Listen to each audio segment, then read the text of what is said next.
Good afternoon students. इस नए lecture में सिविलाइजेशन के बारे में हम पढ़ेंगे। जैसा कि पिछले लेक्चर में हम लोग पढ़ चुके हैं कि कल्चर क्या होता है, तो उसके बाद इस नए लेक्चर में हम सिविलाइजेशन की बात करेंगे। तो वही सीक्वेंस देखिए आप लोग चल रहा है। पहले संस्कार के चैप्टर्स हुए जिसमें एक इंडिविजुअल लेवल पे किसी के एक्सेप्टेंस को देखा जाता है, हमने क्या समझा, हमारे अंदर क्या समझ डेवलप हुई, उससे हमारे संस्कार बनते हैं।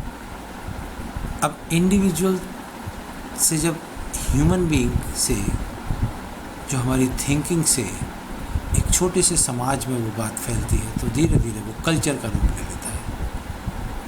और यही बिहेवियर में जब हमारे आ जाती है इंडिविजुअल के, तो सिविलाइजेशन का रूप ले लेता है। तो दो बातों को क्लियर कर समझ लेना चाहिए। जो भी संस्कार थिंकिंग तक रिलेटेड है ह्यूमन के, वो कल्चर है, और जो भी संस्कार उसके बिहेवियर में आ गए, वो सिविलाइजेशन है। तो बिहेवियर में ये डिसीजन होता है कि हमको क्या करना है, क्या नहीं करना है, और यही चीज़ जब हमारे विचारों में होती है तो उसको हम कल्चर कहते हैं। सिविलाइजेशन का मेन पार्ट इस तरीके से अगर समझा जाए तो बिहेवियर है, जैसे खाना, रूटीन, कपड़े, आर्किटेक्चर, ये प्लान है, डिज़ाइन है, और इनको देख करके समझा जा सकता है कि एक सिविलाइजेशन क्या है ब्रॉडली। तो संस्कृति एक आदमी के विचार से जुड़ा हुआ है, और सभ्यता एक मानव व्यवहार से पूरा जुड़ा हुआ है।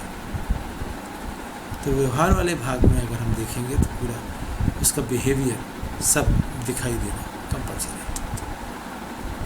प्रोडक्शन की बात करें अगर हम फैमिली के बिहेवियर में, तो अगर हमारा प्रोडक्शन कुछ इस तरीके से है कि हम कलेक्टिवली मिलकर के उसको कोई भी चीज़ प्रोड्यूस करते हैं, हमारा काम का कल्चर ऐसा है कि हम सब मिलकर के काम करते हैं,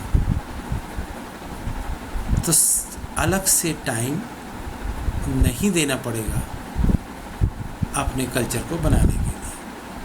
लेकिन अगर हमारे पास जो काम करने का तरीका वो ऐसा है कि हम इंडिविजुअली अलग अलग तरीके से काम करते हैं, तो फिर व्यवहार या अपने कल्चर को बनाने के लिए अलग से टाइम देने की ज़रूरत पड़ जाएगी। सिमिलरली डिज़ाइन जैसे घर का होगा, उस पर डिपेंड करता है कि हमको किसी कल्चर को डेवलप करने के लिए कुछ एक्स्ट्रा एफर्ट करने हैं, या अपने आप घर में इस तरीके की अपॉर्चुनिटीज़ हैं कि वो अपने आप डेवलप हो जाएगा। तो इस तरीके से हम कह सकते हैं जो सिविलाइजेशन है वो फैमिली बेस हो सकता है, फैमिली के साथ इन्वॉल्व होने से हो सकता है, उनके घर का डिज़ाइन प्रमोट करता है किसी भी इंटरेक्शन और कम्युनिकेशन को, और दूसरी तरीके से सिविलाइजेशन इंडिविजुअल बेस भी हो सकता है। इंडिविजुअल जिसमें इन्वॉल्व होता है प्रोडक्शन में डिफरेंट प्लेसेस पे, घर भी उसी वे पे डिज़ाइन किए जा सकते हैं प्राइवेट लिविंग और पब्लिक लिविंग के अकॉर्डिंगली। तो परिवार के अंदर उत्पादन का काम हो रहा है, व्यवहार उसमें चल रहा है, तो उस तरीके से हमको अपने कल्चर को बनाने में अलग से एफर्ट नहीं करना है।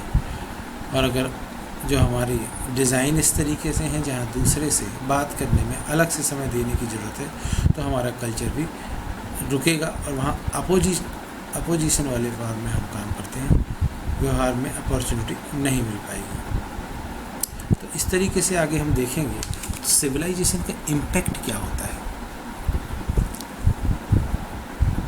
डायनेमिक है, रिजिड होने की बजाय हमारे सिविलाइजेशन का इम्पैक्ट। बहुत सारे तरीके हैं एक्सप्रेस करने के किसी भी कल्चर के अंदर, जैसे फेस्टिवल्स हो गया, ट्रेडिशंस हो गया। अब सबका हमारे अंदर एक इम्पैक्ट आता है, हमारे एक्शन में उस चीज़ का असर आता है। जैसे हम कोई मूवी को देखें और मूवी को देखने के बाद उसका एक किसी कैरेक्टर को देखते हैं जो हमें बहुत अच्छा लगता है, तो उसका इम्पैक्ट हम पे आता है, हम शायद उसकी तरह बिहेव भी करने लग जाते हैं। तो जब हम किसी कैरेक्टर की तरह बिहेव कर सकते हैं और उसको अपने अंदर इन्वॉल्व करने की कोशिश करते हैं, तो अगर लिविंग भी मीनिंगफुल हो तो उस लिविंग का भी इम्पैक्ट हमारे ऊपर पड़ना ज़रूरी है, और वो पड़ेगा ही पड़ेगा, उस चीज़ को रोका नहीं जा सकता। तो अल्टीमेटली हम सभ्यता के भाग को देखेंगे तो एक डायनेमिक नेचर का काम है, इसमें बहुत रिजिडिटी काम नहीं करती। इसी चीज़ को आगे कंटिन्यू करेंगे हम लोग नेक्स्ट लेक्चर।